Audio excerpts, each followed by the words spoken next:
I now give the floor to Her Excellency Retno Lestari Priyansari Marsudi, Minister for Foreign Affairs of Indonesia.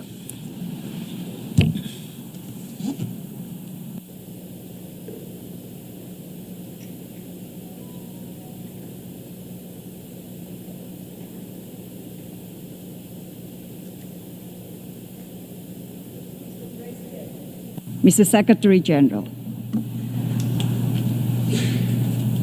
I'm here today to fight for humanity. I'm here today to fight for justice for the Palestinian people. I'm here today to call for an end to the violence and for immediate ceasefire to save the lives of innocent people, including women and children. The safety and well-being of mankind is always our #1 priority. I'm sure that each one of us are touched when confronted with images of a 2-month-old baby injured and pulled away from the rubble as her family lay dead. The only question we should ask ourselves is, how much longer shall we let these atrocities continue? All of us know that this conflict is asymmetric by nature between Israel, the oppressor, the occupying power, and the Palestinian, the occupied, who are continuously being oppressed. Occupation is the core issue. The international community owes the Palestinian people a long overdue independent state of Palestine, living side by side in equal footing with all of us. This continued occupation and aggression by Israel does not only warrant condemnation, but it is also a grave violation of international law that demands our actions. Thus, I call the UN General Assembly to take 3 actions.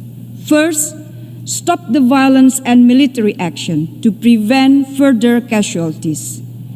At the same time, the General Assembly should demand for an immediate, durable, and fully respected ceasefire.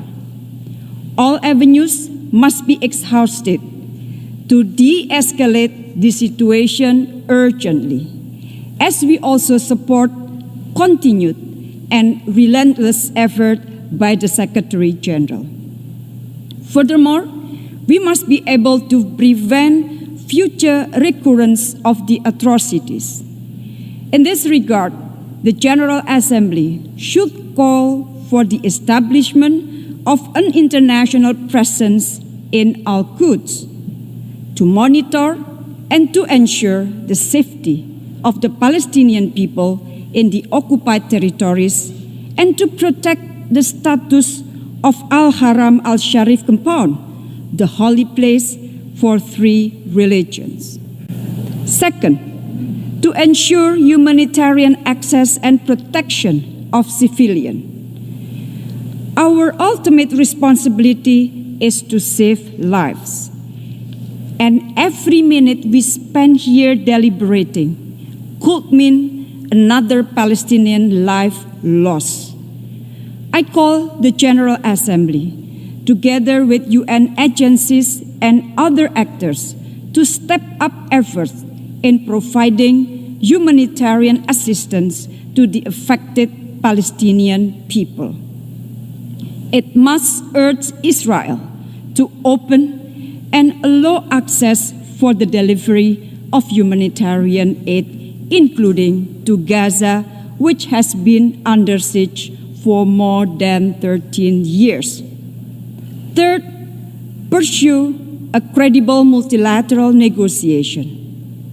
Credible negotiation is very important to advance a just and comprehensive peace based on 2-state solution in line with internationally agreed parameters. The General Assembly has moral and political responsibility to ensure that peace negotiations take place. We must put a stop to the systematic efforts by the occupying power that may leave nothing left to be negotiated. We must not allow the Palestinians to have no other choice but to accept injustice for the rest of their life. Therefore, we have to stop this injustice now. We have to continue our support to Palestinians to get their independence and justice.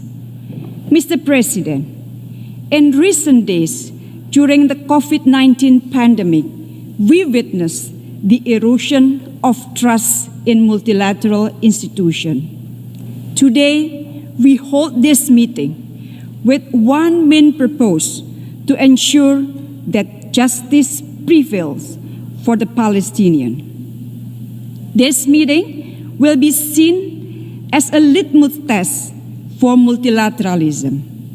We must remain committed and stand united in our efforts against all illegal acts of Israel toward ending the occupation in Palestine. We have to act now together. UN has to act now. I thank you. I thank the Minister for Foreign Affairs of Indonesia for her statement.